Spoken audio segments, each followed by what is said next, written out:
Bonjour tout le monde, bienvenue au webinaire numéro 18. Donc oui, c'est vraiment mon webinaire numéro 18. Je compte sur l'année passée aussi, là, mais depuis que je suis au centre de service, c'est mon 18e webinaire aujourd'hui. Je pense que c'est une thématique populaire, donc je le témoigne par le nombre de personnes qui sont là de façon synchrone aujourd'hui. Formative, on va faire le tour de l'outil, mais bref, on a un petit 30 minutes ensemble aujourd'hui. Ce n'est qu'une amorce là, par rapport à cet outil-là, parce que j'aurais pu faire des heures et des heures sur le sujet, mais c'est un amorce et il y aura des suites. Donc, soit qu'il y aura d'autres webinaires où je préparerai des capsules. Vous allez voir aussi à la fin, là, je vais faire un appel à l'action. Donc, s'il y en a qui ont le goût de se lancer, ce sera possible aussi là, avec moi à travers des accompagnements ou des présences là, dans votre classe.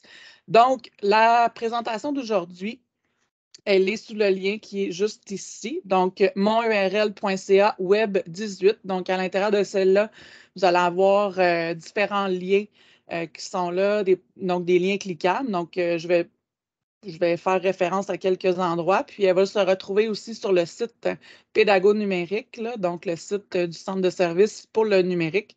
Elle va se retrouver là également, ainsi que l'enregistrement de cette présentation aujourd'hui. Donc, je commence toujours mes webinaires en parlant de la compétence numérique, évidemment. Donc, c'est ce que je travaille à développer chez les enseignants et chez mes collègues. Donc, ça vient toucher là, le formatif à plusieurs dimensions de la compétence numérique. Donc, évidemment, ça vient développer vos habiletés technologiques. Donc, on travaille pour le numérique pour l'apprentissage. On vient travailler la collaboration parce que, oui, on peut travailler à plusieurs enseignants et même réseauter là, avec la communauté éducative à travers le Québec. Vous allez voir comment je vais vous le présenter. Il y a beaucoup de fonctions d'accessibilité là, dans l'outil. Donc, vous allez voir là, que ça vient travailler l'inclusion et les besoins diversifiés et également en participant ou en l'écoutant en différé à ce webinaire-ci, vous venez faire travailler votre développement professionnel avec le numérique. Donc, on va commencer les intentions aujourd'hui. Je vais vraiment vous expliquer d'abord qu'est-ce que c'est Formative. On va explorer l'outil très large, pas en profondeur, je vous dirais. Là, on va faire un survol de l'exploration. Puis ensuite, je vais vous parler de la rétroaction aux apprenants.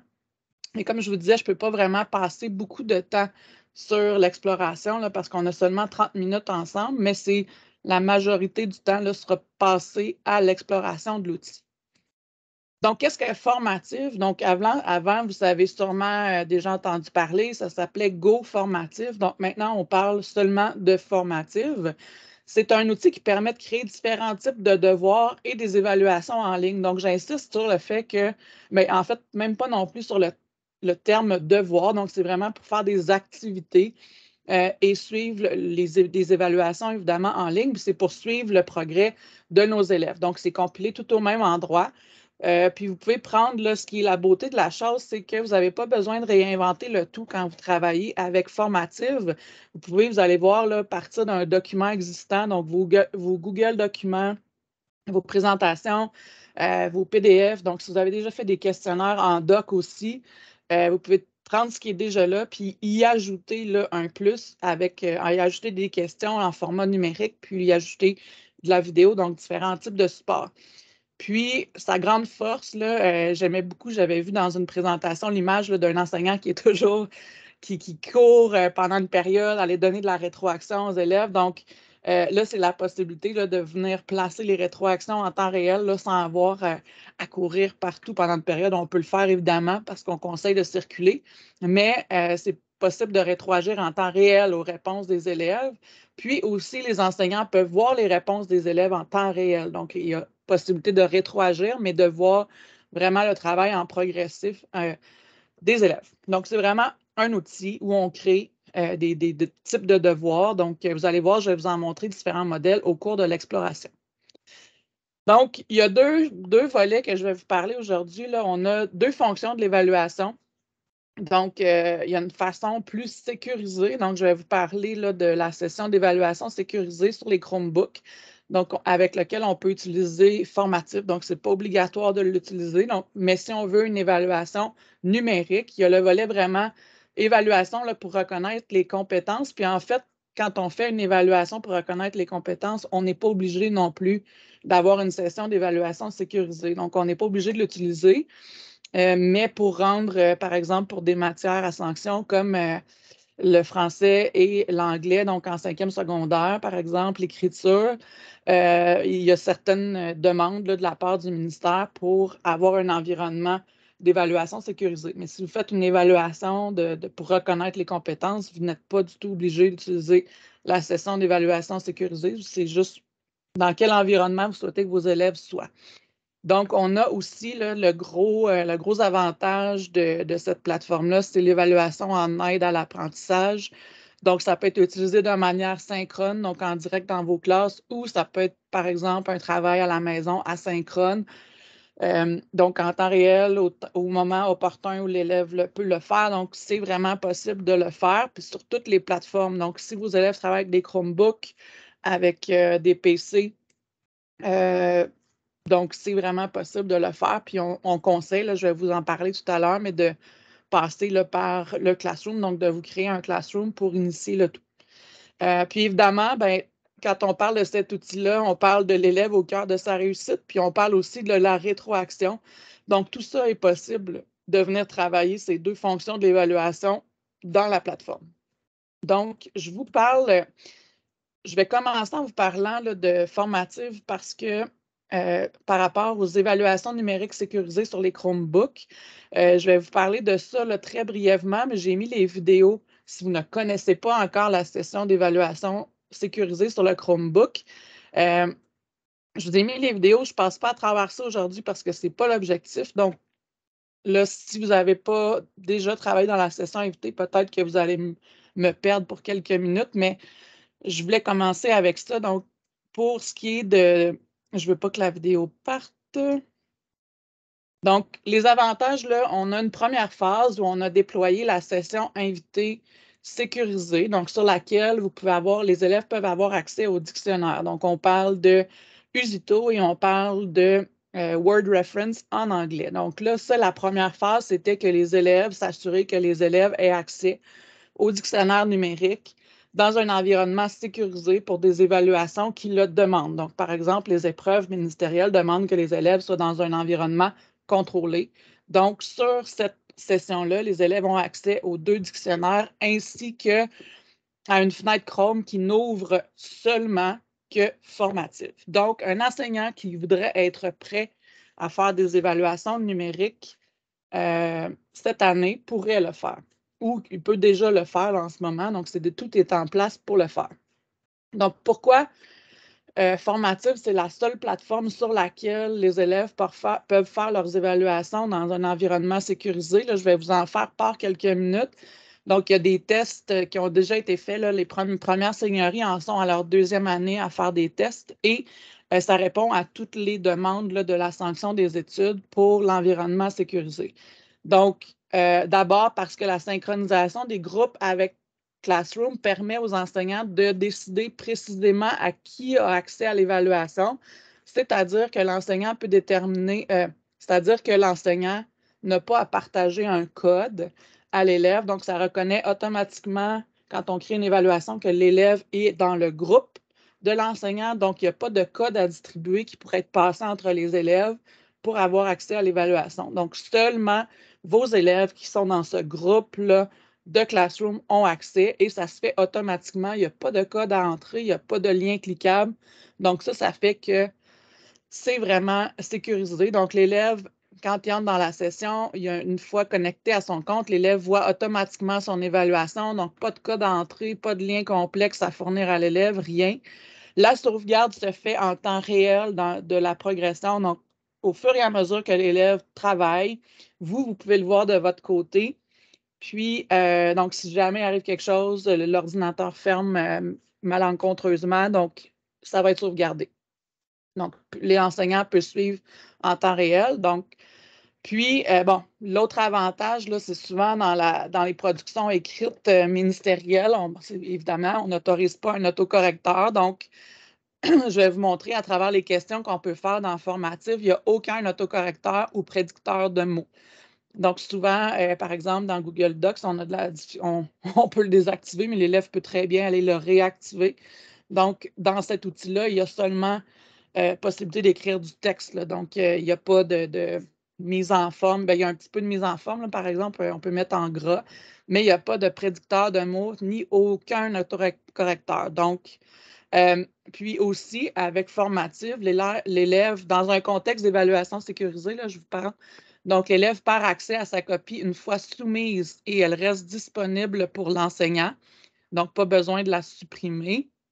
Donc, on n'a pas besoin d'aller supprimer. Là, une fois que l'élève a soumis, il n'y a plus accès. Donc, je vais vous montrer dans les paramètres. Là, c'est un paramètre par défaut, mais l'élève pourrait continuer de voir sa copie sans pouvoir la modifier, mais on peut aussi lui enlever l'accès par défaut dès qu'il soumet. Si un élève a oublié, on sait des fois les élèves veulent partir vite, on peut forcer la soumission, nous. Donc, à la fin de la période, on force la soumission. Donc, tous les élèves, on va avoir leur copie en mode, on va avoir accès à leur copie, puis ils ne seront plus en mode édition. Donc, ça met fin à l'évaluation. Puis, si un élève soumet sa copie par erreur, l'enseignant peut lui redonner accès. Puis, il y a la possibilité d'imprimer la copie de l'élève. Donc, par exemple, si je suis un enseignant de troisième secondaire, quatrième secondaire, je peux venir imprimer la copie de l'élève après là, pour pouvoir faire mes corrections, ou je peux l'imprimer au fur et à mesure que mes élèves avancent pour qu'ils puissent la corriger. Mais évidemment, quand on travaille de façon numérique comme ça, puis qu'on ne veut pas que les élèves corrigent papier-crayon, par exemple, c'est vraiment important, dans un contexte d'apprentissage, de leur donner des stratégies pour réviser leur copie numériquement, là, donc pour pouvoir réviser leur texte. Donc, sinon, ben, on leur remet, si on a travaillé pendant toute l'année, on leur remet une copie imprimée sur laquelle ils travaillent. Mais bon, donc c'est ça, la possibilité d'imprimer la copie. La seule contrainte, c'est pour les épreuves ministérielles de cinquième secondaire. Donc là, on n'a pas trouvé encore de solution parce que les élèves doivent imprimer leur copie à la fin de l'examen et la signer avant de partir. Donc là, ce qui a une contrainte au niveau de l'impression, on travaille là-dessus là, pour vous proposer des solutions. Donc, je vous ai fait le tour. On va aller explorer, on va se rendre dans l'outil maintenant, mais je voulais vous parler là, de la session sécurisée parce que ce n'est pas obligatoire, mais s'il y a des enseignants qui sont prêts, qui veulent l'essayer, évidemment, n'essayez pas ça juste au mois de mai ni au mois de juin. On peut l'essayer ensemble là, dans les prochains mois. Donc, mettez vos élèves en contexte d'apprentissage dans cet outil-là là, pour ne pas les mettre juste quand arrivent les évaluations de fin d'année. Donc, je me rends dans l'outil. Là, je vais faire toutes les étapes avec vous. Là. Donc, dans l'exploration, je veux juste me rappeler, donc, on va créer ensemble une classe puis ajouter des élèves. On va créer un questionnaire. Je vais vous montrer aussi les types de questions puis le contenu qui est disponible. Je vais vous montrer comment sécuriser mon évaluation. Donc, ça, c'est dans le cas d'une évaluation là, sécurisée, donc dans une session d'évaluation sécurisée. Puis, je vais vous montrer quelques exemples là, pour suivre le progrès des élèves. Donc, on arrive, l'application, c'est app.formative.com et on arrive dans cet univers-là. Donc, évidemment, moi, je ne passerai pas à travers toutes les étapes parce que mon compte est déjà créé. Je vous conseille vraiment de passer de l'authentification par votre compte Google. Donc, vous pouvez vous créer un compte, mais je vous conseille fortement d'aller avec la connexion Google parce que ça va vous donner accès à vos classes dans Classroom, premièrement. Donc, tout ça va se faire automatiquement. Donc, je vous le conseille fortement. Donc, je me connecte. Et là, on arrive dans cet univers. Donc, moi, j'ai déjà créé des formatives qui appellent. Donc, les formatives sont tous nos tests. Ici, on a les classes qui sont vos élèves. Donc, en fait, vos classes. On va aller en créer une tout à l'heure. Un compte rendu. Donc, c'est le compte rendu de vos élèves, la bibliothèque. Mais moi, je viens tout d'abord dans le compte ici. Donc, il y a les réglages du compte. Et là, il y a possibilité d'ajouter dans cette section-là des normes. Donc, les normes, ils appellent ça, là, donc en fait, c'est les normes d'évaluation. On peut aller chercher Québec, parce qu'il y a vraiment les États-Unis, les provinces canadiennes également. Et là, on retrouve nos compétences, en fait, là. Donc, malheureusement, je ne sais pas pourquoi, mais il y a beaucoup en fait, la plupart des programmes du primaire sont là, mais il y en a très peu au secondaire. Donc, ça, c'est pour pouvoir faire, par exemple, de taguer les questions avec la compétence qu'on évalue ou le critère d'évaluation qu'on évalue dans cette. Puis, à la fin, on a vraiment un portrait de nos élèves en fonction des compétences. Donc, vous pourriez placer des cibles, là, mais ici, c'est ce qu'il y a de disponible pour le moment. OK? Il y a possibilité, si ça vous tente, il y a les compétences transversales, mais dans le centre d'aide ici, vous pouvez venir placer les Common Standard Project. Donc, vous pouvez soumettre des standards. Donc, ils appellent ça des standards. C'est vraiment des compétences, là, ce qu'on trouve dans nos programmes de formation. Donc, si vous avez envie d'aller bonifier, vous pouvez les soumettre, puis ils vont apparaître, ils disaient là, dans la vidéo, dans les 24 heures là, après. Donc, vous pourrez avoir accès à vos compétences. Je ne sais pas pourquoi il y a pas, pourtant, il doit y avoir beaucoup d'enseignants du Québec qui l'utilisent, mais je ne sais pas pourquoi, à moins qu'ils n'utilisent pas ces compétences-là. Mais bon. Donc, je reviens à où j'étais. Ça, c'est ici que vous pouvez venir l'ajuster. Puis là, vous allez voir, il y a je voulais vous montrer aussi les plans tarifaires. Donc, ce que je vous présente, moi, je n'ai pas activé ma version. Il nous donne accès à la version argent là, pour donc, pour quelques mois. Là, je ne me souviens pas c'est combien. Là, donc, ça, c'est les forfaits là, que vous pouvez avoir. Vous allez voir, souvent, il y a des étoiles, puis ça dit que c'est la version argent. Mais ce que je vous montre aujourd'hui, c'est vraiment avec la version gratuite. Donc, ça, c'est possible de le faire. Puis, ce que je voulais vous montrer dans les réglages, c'est les seuils de score. Donc, ce qui est intéressant, c'est que automatiquement, là, on ne peut pas le modifier, mais vous pourriez le personnaliser si vous avez la version argent. Donc, ça nous donne un visuel là, assez clair. Donc, quand les élèves là, sont de 0 à 24 ça nous met en rouge, orange, jaune et vert. Donc, en un coup d'œil, on peut voir les questions qui ont été moins bien réussies. Nos élèves là, qui sont en plus avec qui on peut travailler davantage. Donc, c'est les seuils de score que vous allez voir. C'est ici que ça se change. Donc, on est dans l'accueil. On va d'abord aller créer nos classes. Donc, ici, dans les classes, je vous conseille, quand vous venez ajouter, de faire synchronisation de la liste. Donc, si vous n'avez pas de Classroom et que vous ne vous en servez pas, je vous conseille de vous en créer un pareil juste pour ce volet-là. Donc, par exemple, si vous voulez faire une évaluation dans la session sécurisée, je vous conseille de vous créer un Classroom, même si les élèves n'iront pas, même si donc, c'est juste que ça va reconnaître que c'est un de vos élèves, puis l'élève va avoir accès automatiquement à l'évaluation avec son compte Google. Donc, tout ce qu'il y aura à faire, c'est de se connecter à son compte Google. Donc, je vous conseille de passer par ici. Donc, synchronisation de la liste et choisir synchroniser les listes avec Google. Alors, là, il me demande de me connecter, puis il va aller chercher. Là, je vois qu'il y a de l'interaction dans le clavardage. Je m'excuse, je suis comme concentrée sur ce que je fais, mais je pourrais aller voir les commentaires après. Donc, moi, vous voyez, là, j'ai ajouté 2 classes qui sont dans mon classroom, qui sont là. Et automatiquement, là, il ajoute tous mes élèves. Mis à part, là, vous voyez, j'ai Daniel Deschaines ici, Geneviève Santerre. Je ne peux pas les ajouter parce qu'ils sont considérés comme étant des enseignants. Donc, je ne peux pas les ajouter dans ma liste d'élèves parce qu'ils sont enseignants, mais ça peut être un co-enseignant.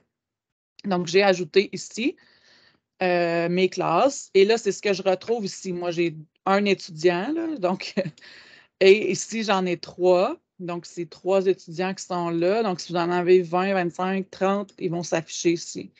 Donc, par exemple, ça ne se met pas à jour. Là, si vous avez un élève qui change de groupe, ça ne se met pas à jour là, automatiquement comme ça. Il faut repasser par ici et venir dans synchronisation de la liste et venir, bien, ils vont se mettre à jour ici, c'est-à-dire que vous allez voir qu'il y a un élève qui ne fait pas partie de votre liste, vous le cochez, puis il va s'en aller dans vos classes là. Donc, ça, mes 2 groupes sont là. Donc là, je suis prêt à créer du contenu. Je peux ajouter un élève à partir d'ici aussi, là, donc manuellement. Donc, ça, c'est les classes. Ensuite, pardon, ce qu'on a à faire, c'est de venir dans la section Je vais prendre une gorgée d'eau. Dans la section formative où on va venir créer nos premiers tests formatifs. Donc, vous voyez en haut ici, c'est tout ce que j'ai. Là, je peux les classer par. Je peux les classer. Là, éventuellement, je vais en avoir beaucoup plus que ça. Là. Donc, je peux les classer dans un dossier. Mais là, ils sont un à la suite de l'autre. Mais si vous voulez mettre de l'ordre un petit peu, là, ça serait conseillé. Ce qu'on retrouve ici, c'est mes deux groupes. Donc, si c'est quelque chose que je pourrais partager publiquement, je vais vous en faire un essai tout à l'heure. Et ça, c'est mes tests que j'ai. Et là, je vois à qui ils sont assignés. Donc, ici, je vois qu'il est disponible. Là, ces deux-là sont disponibles, mais ceux-là ne sont pas encore attribués à des groupes. Je pourrais l'attribuer à partir d'ici et dire dans quel groupe je veux le partager. Donc, je vais faire ça un petit peu plus loin tout à l'heure, mais donc attribuer uniquement et attribuer publier sur Google Classroom. Je vous présenterai la différence entre les deux. Donc, à quoi ça ressemble? On clique sur Ajouter et là, on peut créer un nouveau formatif. On peut améliorer un PDF ou un doc. On peut importer un document Google. On peut améliorer une vidéo, importer des diapositives. On peut créer un dossier et une autre classe ici. Donc, là, je vous montre, par exemple, ici, celui-ci, c'est en sciences. Donc, ça ressemble à ça. Donc, grossesse, de la fécondation à l'accouchement. Donc, vous voyez, il y a des consignes, il y a des questions. Là, on peut avoir un aperçu de ce que l'élève voit ici sur un ordinateur, par exemple. Donc là, vous voyez ici, il y a des consignes avec un lien web et après ça, il y a des questions auxquelles les élèves doivent répondre. On peut ajouter des images. Donc, mes questions sont là. Je peux venir placer des questions, identifier des questions par rapport à une image en question. Donc, vous voyez, là, je viens placer du contenu. Donc, c'est ça, et l'élève fait soumettre par la suite. Donc, ça, c'est un exemple. Ensuite, donc, à partir d'un doc, ce que ça fait, c'est que ça m'importe. J'ai essayé avec un Google document. Donc, ça m'a fait une image et ensuite, je peux venir placer des questions. Donc, ça, c'est le contenu qu'on peut ajouter. Je peux venir ajouter les questions ouvertes. Donc, vous voyez là, qu'il y a plusieurs types de questions qui ne sont pas disponibles là, dans la version gratuite. Donc, on a des étoiles, là, mais quand même, il y a quelques fonctionnalités qui sont intéressantes là, dans la version gratuite. Je vais arrêter de vous étourdir là, avec. Donc, ici, par exemple, au primaire, j'essaie juste de vous montrer des exemples avant de créer. Donc, ici, là, vous voyez, on a mis des photos de pages de cahier tout simplement, puis on a des questions. C'est des ateliers de lecture. Je peux intégrer une vidéo que je veux que mes élèves écoutent. Puis là, ici, il peut ajouter du texte par la suite. Donc là, je ne suis pas en mode aperçu, là, mais donc, si j'étais en mode aperçu, là, l'élève peut venir ajouter son texte ici. Maintenant, on va en créer un. Je vais vous montrer les possibilités. Donc, on va créer un nouveau formatif et là, c'est là que je viens ajouter, là, par exemple, pour une production écrite au secondaire, si on veut que nos élèves rédigent leur texte de façon numérique, la façon de faire, donc on va écrire production écrite février. Et là, bon, on peut ajouter des instructions. Donc, écrit un texte de 200 mots sur l'utilisation. Bon, bref, vous comprenez que là, on vient placer. Puis, le type de question qu'on vient placer pour une rédaction, quand on veut que l'élève rédige son texte, donc là, vous voyez qu'on n'a pas beaucoup de possibilités, c'est la question ouverte. Donc, c'est vraiment ici, rédige ton texte ici. Et là, on rend la question obligatoire, évidemment, parce qu'on veut que l'élève écrive son texte dedans. Vous pouvez venir jouer dans les points qui sont là. Ici, c'est ici qu'on vient taguer les normes. Donc là, ici, on pourrait taguer « Écrire des textes variés ». Puis là, ben, ça va me sortir, là, par exemple, un portrait de mes élèves par rapport à cette compétence-là par la suite. Et c'est tout.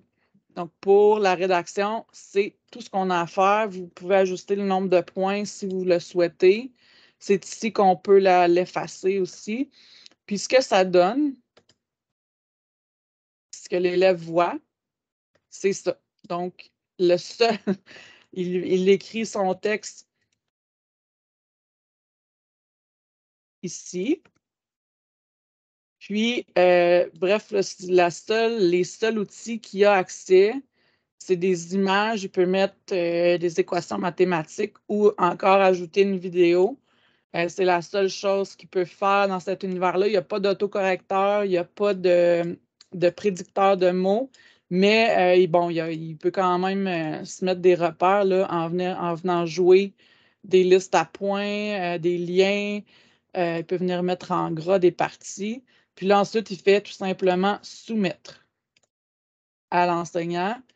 Donc là, de son côté, l'enseignant, je ne sais pas s'il va s'afficher dans mes réponses. Donc, on voit que Corinne a répondu.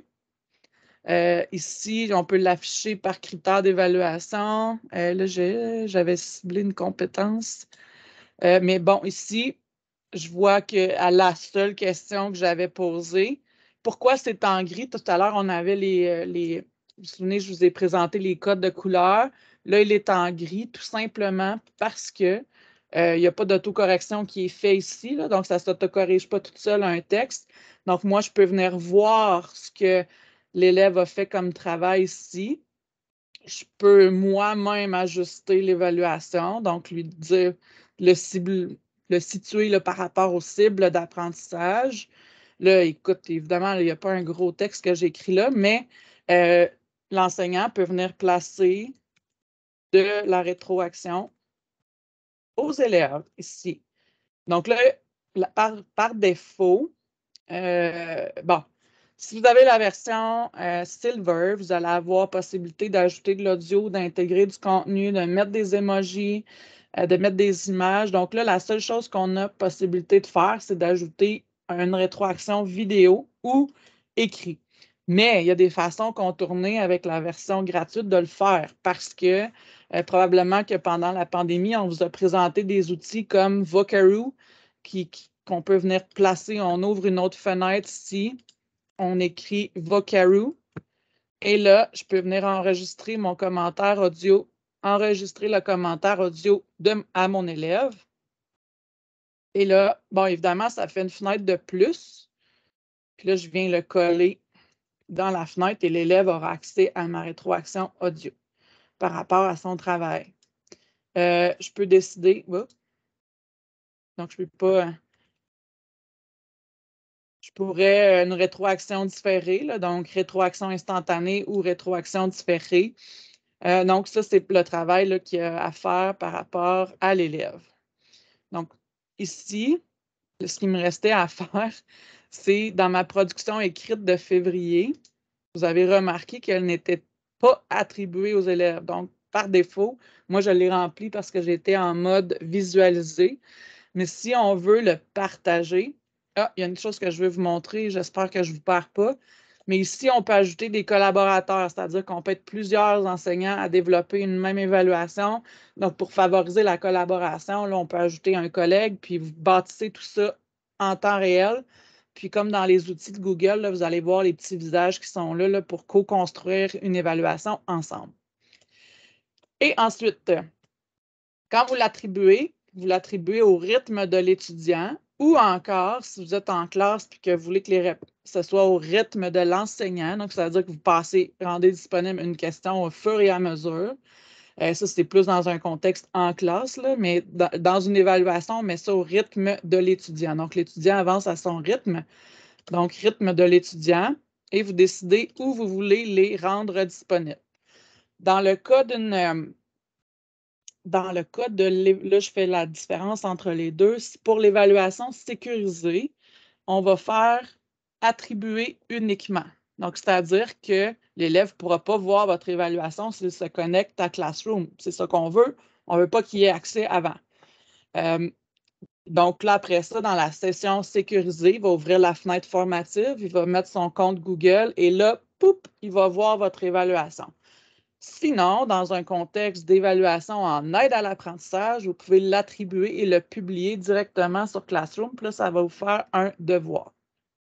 Une chose à savoir dans les paramètres, là, je vois le temps qui file, mais il faut que je vous montre ça. C'est les 3 éléments ici là, auxquels on peut s'attarder si on fait une évaluation sécurisée. OK? Ici, c'est après la remise du travail. Par défaut, les paramètres, c'est rester visible, mais avec aucune modification autorisée.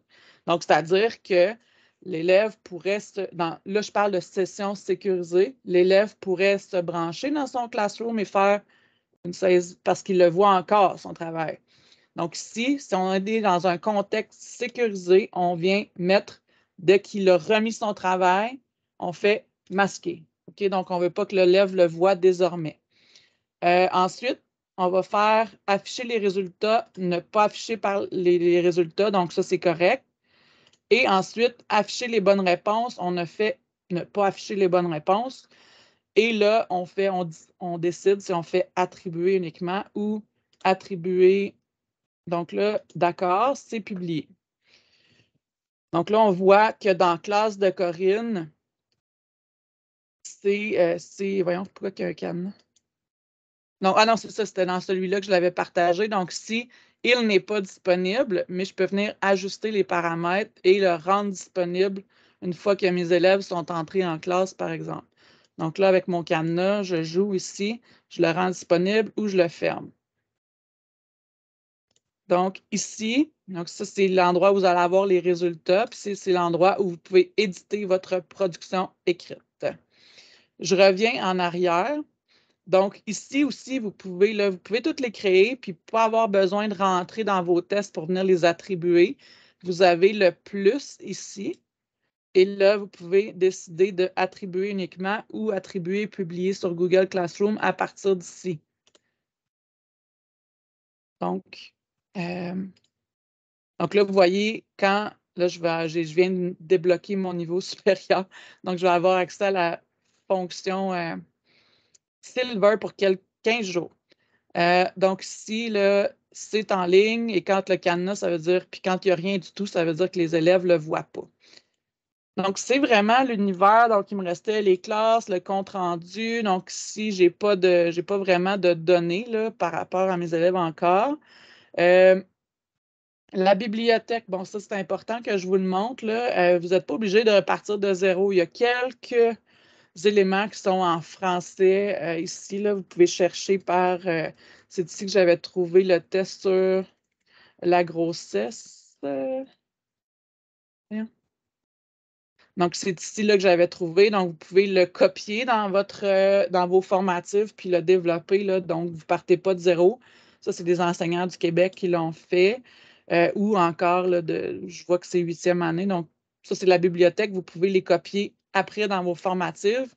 Et ici, c'est si vous décidez de prendre la version Gold, je pense, qui est avec l'ensemble de votre école, là, vous pouvez rejoindre une école à partir d'ici. Donc, j'ai fait rapidement le tour de l'outil. Ça a vraiment été vite.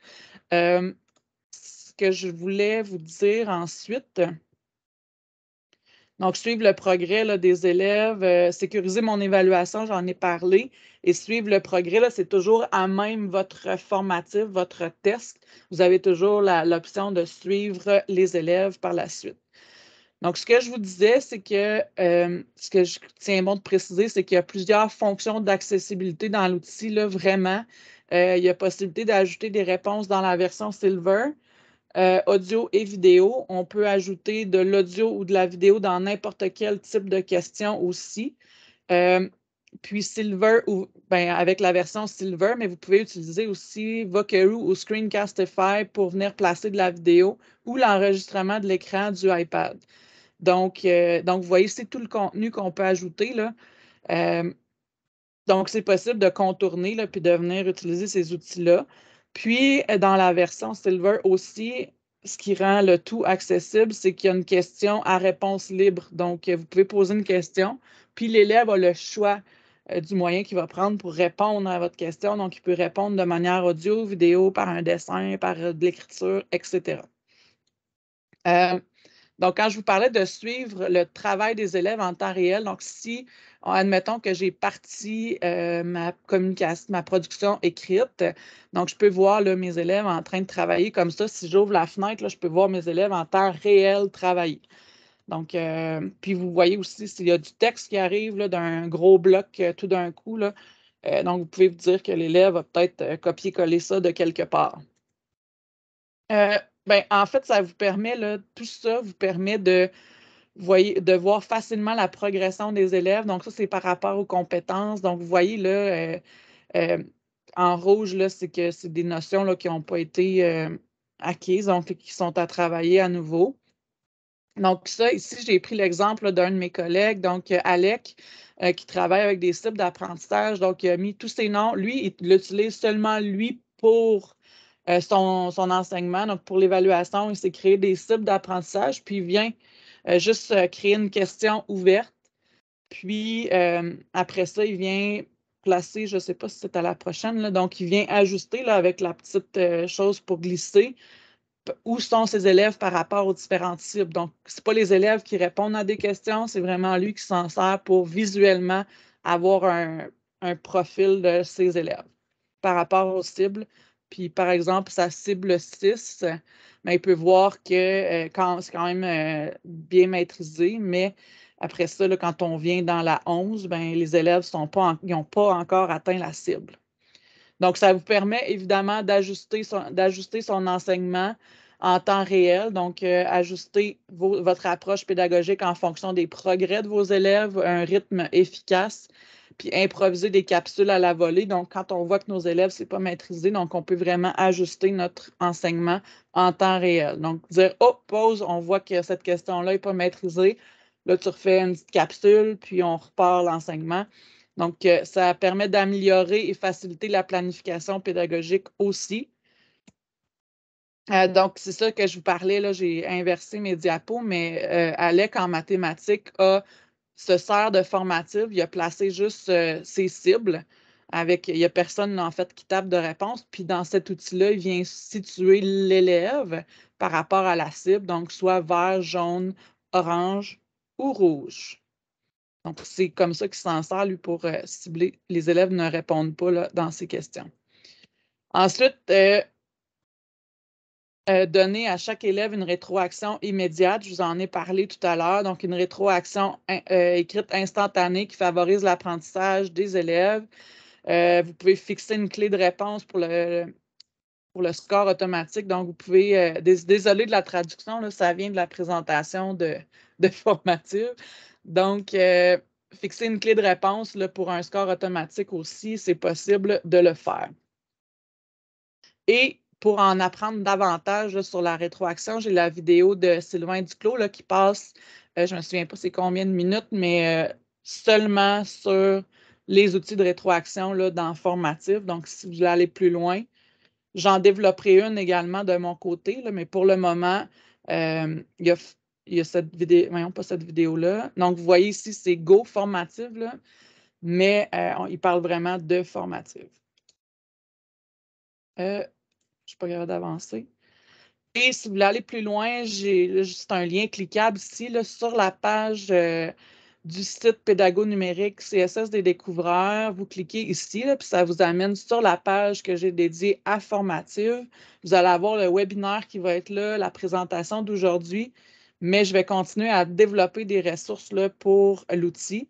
Donc, vous pourrez cliquer ici là, pour voir les ressources. Puis, il existe aussi en anglais qui vous donne accès pour 90 jours, je pense, à la version Silver. C'est la Formative Certified Educator. Donc, la certification là, donc, pour passer à travers toutes les fonctionnalités de Formative. Je termine en vous appelant un appel à l'action. Donc, s'il y en a parmi vous que ça intéresse et qui aimeraient tester en classe avec les élèves, donc pour l'évaluation numérique, donc par exemple l'écriture numérique là, dans la session sécurisée ou non. Donc, si vous avez envie de tester tout ça, je suis prête à vous accompagner.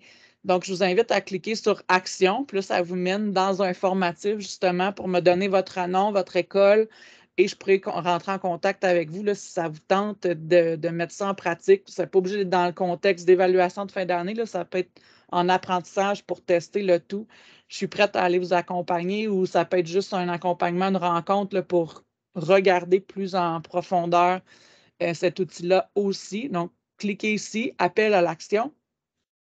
Et les prochains webinaires le prochain va être sur la littérature jeunesse et la citoyenneté à l'ère du numérique. Donc, je vais présenter quelques albums jeunesse, donc pour traiter le thème de la citoyenneté à l'ère du numérique. Puis, vous allez avoir le 23 mars, celui sur produire du contenu avec des ressources libres de droits d'auteur. Donc, je vous rappelle que la présentation d'aujourd'hui, elle est à l'adresse monurl.ca web 18. Je suis vraiment désolée d'avoir dépassé le temps, mais je pense que je suis allée vraiment trop vite. Il y avait d'autres choses que je voulais vous montrer, là, mais je pense que vous avez un petit tour fait un petit tour là, pour voir que c'est vraiment facile, simple d'utilisation. Puis, la meilleure façon de s'approprier un outil, je vous dirais que c'est de l'essayer.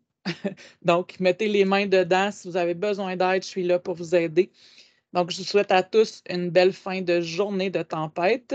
Je vais fermer l'enregistrement. Donc, s'il y a des questions, je vais regarder le chat parce que je n'ai pas du tout regardé au cours de la présentation. Merci beaucoup. Bonne journée.